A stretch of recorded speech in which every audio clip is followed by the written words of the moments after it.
这一段这个投诉，可是下午都发生很长。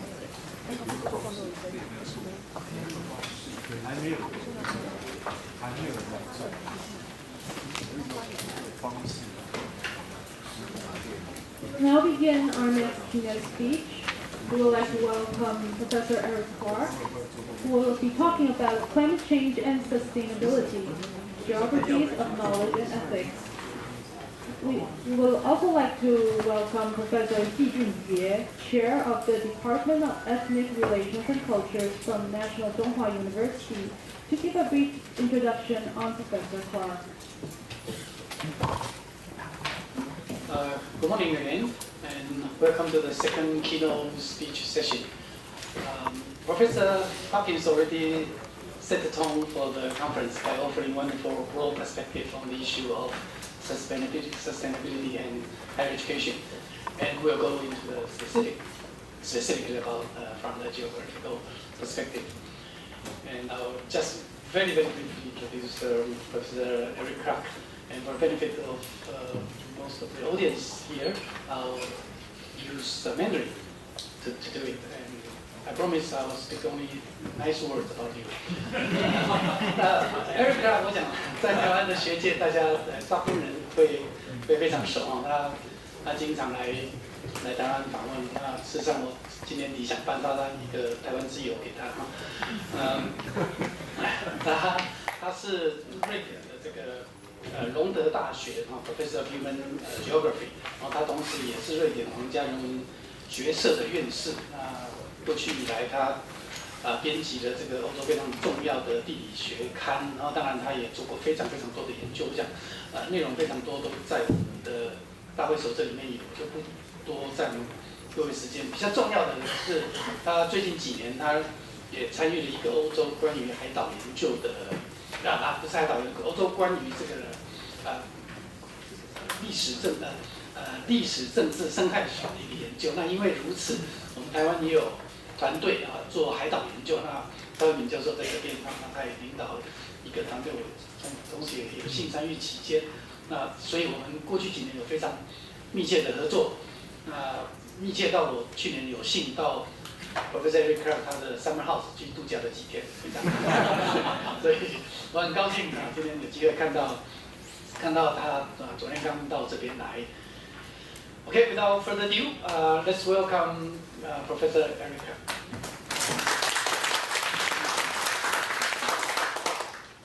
Thank you, Cynthia. And thank you, hosts and organizers, and thank you all for coming today. You might surmise from the text about me that my background is actually in the political economy of space. I've been tinkering with political ecology for the last 10 years or more. But it's difficult. I still feel a little bit like a novice. I was very happy to hear Professor Hopkins talk because I realize so much of what I'll be saying dovetails with what Professor Hopkins is saying. But I won't be saying quite so much about education systems because my focus is more on sustainability, but not so much the education part. Anyway, so I want to start off just with a couple pictures of things that I'm sure you're all familiar with. This thing that there's actually climate change going on. This isn't some scenario for the future. We're in it. And there are many deaths per year already caused by climate change and many illnesses and other consequences for many people already. But the prognosis is looking like we're heading towards quite considerable more with regards to that. This is a very recent picture of the Arctic sea ice. And I'm not a geoscientist, so I couldn't begin to explain to you the system of the Arctic sea ice, but I've been following this website this summer because it's really startling what's going on with the Arctic sea ice and the consequences. So just the last few days there's been methane spikes measured, and the sort of this notion of tipping point comes to mind. tropical storms in the polar region, which are quite unusual. And of course, we already have, time series over the frequency and severity of droughts and what all the implications this has for agriculture and human well-being and sustainability. But I'm not a geoscientist. This is a reminder that this is very, very real and it's ongoing. Hardly necessary, I guess, in this context. At the same time, the same geoscientists are telling us, and paleoclimatologists are telling us that some more about the knowledge that they harvest in their research. So for instance, for 90% of the span of human history, climate has oscillated much more than it has over the last 10,000 years. We just happen to find ourselves at the end of a very nice summer in the long stretch of things. This does not mean in any way that anthropogenic generated climate change is less relevant. But it is interesting to remind ourselves that we, Homo sapiens, have a long history of actually being successful at dealing with quite severe and drastic climate change. There's a little sort of, I guess, reason for some optimism there. So current anthropogenic forces are set to bring about heating which exceeds even the jagged extremes of the Pleistocene. And currently, paleoclimatologists are now turning to the mid-Pliocene, roughly 3 million years ago, to find atmospheric carbon levels, temperatures, and tipping points that offer the nearest analog for the forecast conditions of the late 21st century. So, as Charles Hopkins already said, and as most of us, I think, know, this is a very, very real problem. At the same time, I think there's a lot to be said for a growing critique of the tendency to have some sort of alarm and there's a growing literature on the consequences of some guiding metaphors about catastrophe that are driving us into what some people call a post-political condition, where we are forgetting the importance of engagement in politics and are in the panic of seeing this total catastrophe in front of us might become a little paralyzed. This thing with metaphors are important. Some of you might be familiar with George Lakoff and Mark Johnson's classic book, Metaphors We Live By. And Charles Hopkins ended his talk with this metaphor of the footprint and the handprint. Metaphors are very important. Andrew Sayer argues that science is about improving metaphors so that our interventions in the world are more successful. So knowledge is very much about guiding metaphors. And there's a tendency, it seems, in the climate change narratives that are guiding politics to overemphasize these metaphors of disaster and catastrophe. We're heading over the cliff, there's collapse, we have absolute limits, there's a tendency to see the apocalyptic destruction of planet Earth. Some people talk about the end of nature, and of course we have the burning embers and tipping points. Now I'm going to follow David Harvey here in arguing that we need other guiding metaphors that aren't going to paralyze us. We need guiding metaphors that emphasize that we are active agents within the web of life.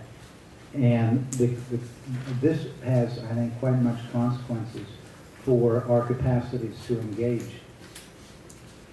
Catastrophic framings of climate change may be blocking more sustainable political pathways, more publicly motivating media reportage, and a deeper societal engagement with climate change. Catastrophic framings are likely to disempower individuals, distancing them from the issue and leading to feelings of fatalism, denial, or apathy.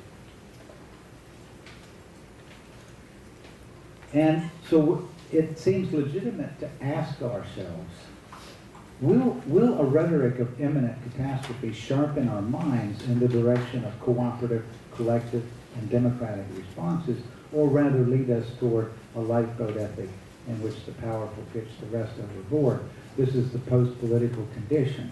It's easier to be governed than to take action ourselves. So this is a case of where solutions can become part of the problem. And I think we can see, at least I would argue, and I will later on, that some of the major solutions that are being sort of institutionalized today are very much a part of the problem. In the Times Higher Education Supplement 20 years ago, Zygmunt Bauman was arguing that catastrophes most horrid are born, or likely to be born, out of the war against catastrophes. And there, again, some of the ongoing war against the catastrophe of climate change is itself, I think, generating catastrophes in the commodification of nature, the atmosphere, and so on. Geographies of knowledge. This is a graph from one of the articles that I've listed as suggested readings that shows the geographical distribution of participants as a percentage of total oral presentations at the Copenhagen Climate Change Congress. Now, as you can see, the vast majority is from Europe and North America, so the knowledge that is coming into this global issue is not representing knowledge from all over the world, and that has consequences for the legitimacy of it and also anchoring it out in the world. Knowledge, and again, knowledge is very much about metaphors that guide us in our lives. Knowledge is also, to some extent, obscuring geographies. Dominant climate change narratives today obscure the historical geographies of anthropogenic climate change, as well as the unequal impacts of neoliberal policies, market environmentalism, promoted as the solution, leaving human systems and geographies relatively unexplored or obscured, based as they are on geographically patchy research that underemphasizes certain regions, sectors, and much social science. And this dovetails with what Charles Hopkins was saying earlier, that there's a climate change. The anthropogenic climate change is very much about human behavior, and it's very much about social relations. So the solutions need to be found in this field. We also have a knowledge hierarchy that influences the way climate change is framed. So geosciences and economics dominate the framing of climate change as a geobiophysical phenomenon that is appropriately addressed by geobiophysical engineering, green technology, commodifying nature, and harnessing the market mechanism. Now, I don't want to be misunderstood here as sort of arguing that green technology is not helpful. Please don't misunderstand that. Yes, green technology can be very helpful. Yes, markets are part of life, and it's very handy to have markets when you want to buy fruit and vegetables, for instance. I mean, but it's one thing to have markets where we go buy fruit and vegetables, and another thing to commodify the entire global commons, the seas, our land, and the atmosphere. So I think we need to ontologically reframe climate change as a social, ethical, cultural, and political phenomenon.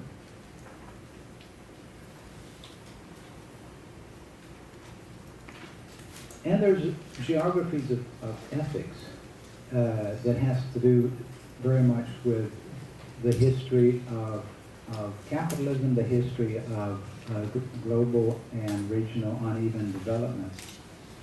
There's a very big disconnect between the geography of climate debt and the geography of vulnerability to the consequences of climate change.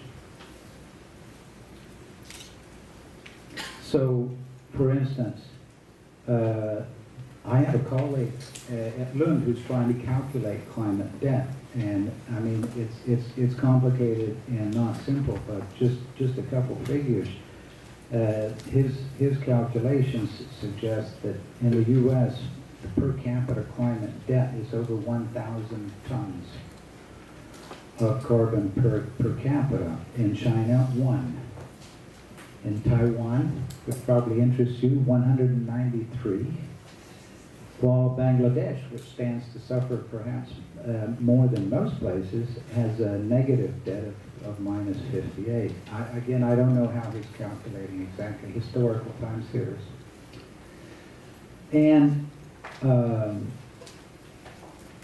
way we're tackling this is by commodifying pollution rights.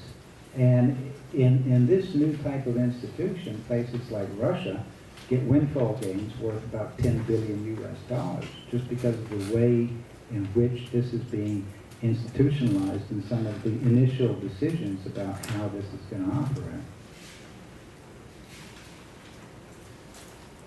Now, ethics is a big issue. I mean, we could deliberate here for several days on ethics, and I'm not knowledgeable enough about all the different theories of ethics and theories of justice to actually, you know, say a whole lot more about it. But I do appreciate the previous references to Confucius and East Asian thought. Sometimes it's important to recognize that wisdom can be every bit as much important, perhaps more important than knowledge. Wisdom is something where you have to remember that it's worth repeating. It doesn't get old. Knowledge tends to get old somehow.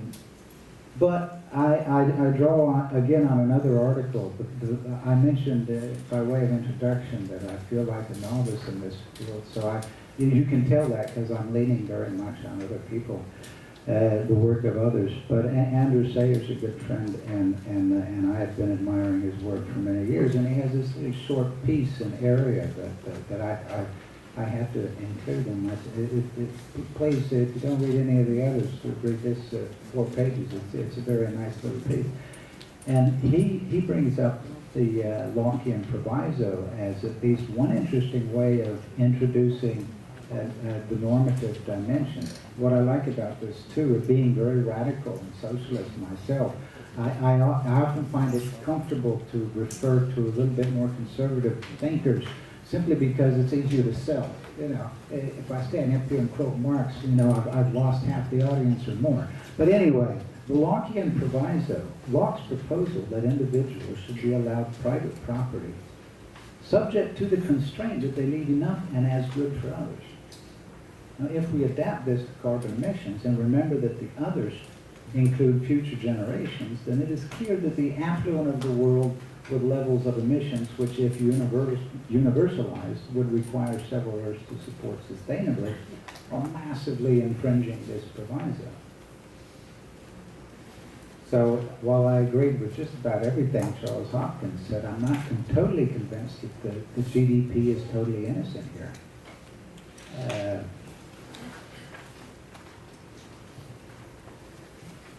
And there's an ethical dimension to economics that goes way back. And I think Aristotle's recognized ethics in his distinction between what he called oikonomia and chrematistics. Oikonomia is the art of household management. Household ecos. Nomoi, the laws of householding, economics. Yeah. Chrematistics is the art of acquisition. Now, in fact, today, economics is almost entirely about chrematistics. This is the guiding principle for social relations. This is the guiding principle for politics. I think Professor Hopkins was dead on with his assessment of politicians. Their main task their main goal is to stay in power. And of course, which politician can go against pragmatistics today? I mean, they won't stay in power, right? So in capitalist economies, capitalist social relations, we have built up what Aristotle called pleonexia, insatiable acquisitiveness. And the reference to happiness research and well-being is very important. The research coming out of this is very, very important to convince us that yes, we can be very, very happy and have improved well-being without insatiable acquisitiveness, without compound growth. 3% every year is the bare minimum for capitalist economies.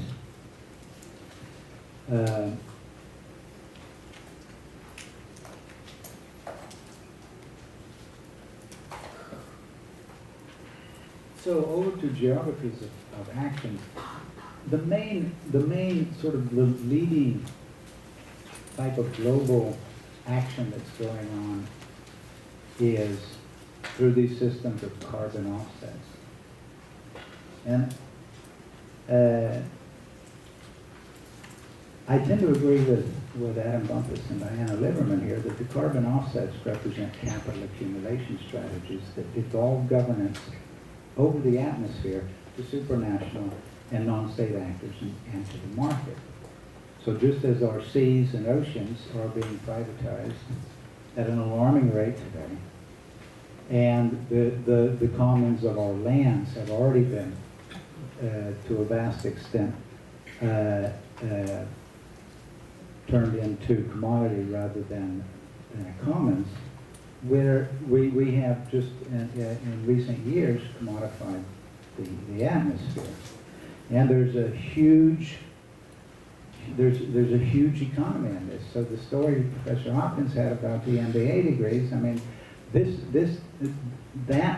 businesses are thriving and are looking into this is because there's money in it. Now, there's some people that are, we're seeing difficulties with these markets, and there's some people that are predicting that these markets will collapse, but that remains to be seen. But at any rate, what it comes down to is also just simply that what is the impact? We are still seeking new oil sources. We are still seeking new forms of carbon. It doesn't change behavior in any fundamental way that would somehow reduce carbon emissions. Again, Andrew Sayer, in regards to action, cutting greenhouse gas emissions on a scale sufficient to halt global warming requires a major leveling down of incomes of the relatively well-off. The world cannot afford the rich. Now here I quote Andrew Sayer, but I could also quote Tim Jackson, prosperity without growth. I could also refer to Howard Urban's book, A Prosperous Way Down, both of which I think very bravely make the argument that we are not going to move in a sustainable direction if we don't put ceilings on income and ceilings on wealth, because the tendency is for more and more concentration of wealth and income. And the impact of those concentrations and the inequalities are hard to grasp, but I could also mention the work of Richard Wilkinson and Kate Pickett, the spirit level, that shows the consequences of inequality. And there's a growing literature on degrowth. And I think we really do need to take this seriously. It's radical because growth is something we've just simply become addicted to. We've become addicted to it because our economic leaders have become addicted to it. Corporate capital needs it to survive in capitalist social relations. And political leaders are not going to go against that. So I think Professor Hopkins is right We need the political will. It has to come from down here. Political leaders will not do that. We need to twist a few arms here. Geographies of action. Action. Transaction. Transformation. All projects to transform ecological relations are simultaneously projects to transform social relations. And transformative action, labor, lies at the heart of the whole dialectics of social and environmental change. It's so easy to remain in this sort of dualism of we are humans and then nature's out there. The environment is out there. But to see ourselves as intricately connected in a socio-ecological unit it presents an entirely different approach. Again, David Harvey, as you can see, I'm one of his pupils. In a recent book, The Enigma of Capital, he argues that our relation to nature should not be guided by rendering it a commodity like any other, by future markets on raw materials, minerals, water, pollution credits, and the like, not by the maximization of rental appropriations and land and resource values, but by the recognition that nature is the one great common to which we all have an equal right, but for which we also bear an immense equal responsibility. So I think we need to confront the rapid ongoing process of commodifying nature. And this is now, for me, this is a major part of the problem. But guess what? It's presented as the solution. Commodifying the atmosphere is presented as the solution. We need to start becoming aware that this is part of the problem. The enclosuring of our commons at sea, on land, and in the atmosphere. We need to radically change the institutions which promote these processes of accumulation by dispossession. So what we need is, I think, a more useful metaphor than the metaphors of limits and disaster and hitting a brick wall and going over a cliff that are paralyzing us. It's far more consistent, argues Harvey again, with the general thrust of environmental thinking to construe ourselves as embedded within an ongoing flow of living processes that we can individually and collectively affect through actions at the same time as we are profoundly affected by all manner of events within the world we inhabit. To construe ourselves as active agents caught within the web of life is a much more useful metaphor. Now I'm coming down the home stretch here, just a couple more slides. Active agents. Now see, this thing with knowledge is not innocent. You know, I certainly wouldn't want to sort of like just say, okay, we don't need geoscience and biology and what the, you know, and we need to do, you know, give us in social science more money and we'll solve the problems. This is bizarre. That's not what I meant, or, you know, or I'm sure what Charles Hopkins means when he says we need to see things more from social science perspective. There's a lot of very valuable and very interesting work going on, of course, in the geosciences and biology. They are showing us where it's, you know, where the physical dimensions of these problems are. One of my favorite biologists, animal behavior researcher Christopher Bohm, he emphasizes the role of moral sanctioning in creating and maintaining egalitarian dispositions, and argues that humans invented egalitarian politics by intentional and indeed vigilant cultural practices, creating what he calls a major social structural divergence at the level of the phenotype. What does that mean? Homo sapiens, that's you and I. We have a deep history. Our ancestors have contributed to who we are in a vastly more important way than the genetics. The genetics is part of it. But it's this thing with vigilance and inventing and intentionality. We are active agents, and we have created who we are.